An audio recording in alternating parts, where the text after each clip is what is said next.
This is Not a Love Song intenta trazar una genealogía de las relaciones entre las artes visuales y la música pop desde la década de los 60 hasta la actualidad,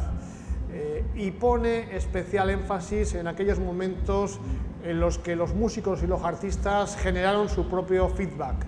Las prácticas artísticas y las prácticas musicales se retroalimentaron y transitaron el camino de la utopía, de la experimentación e incluso a veces de la incorrección política.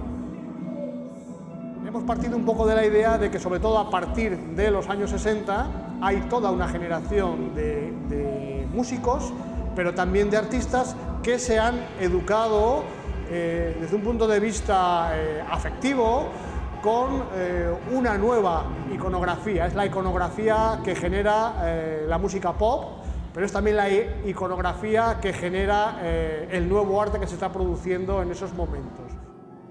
Muchos artistas, muchos músicos se han educado directamente en academias de bellas artes,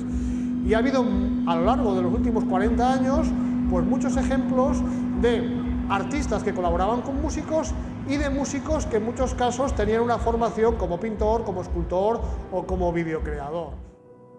Casos muy conocidos como David Bowie, como Syd Barrett, como Pete Townshend, como John Lennon, hasta ejemplos de bandas actuales cuyos integrantes son también artistas, caso de bandas como Sonic Youth, como Ren, como Fisher Spooner, etc.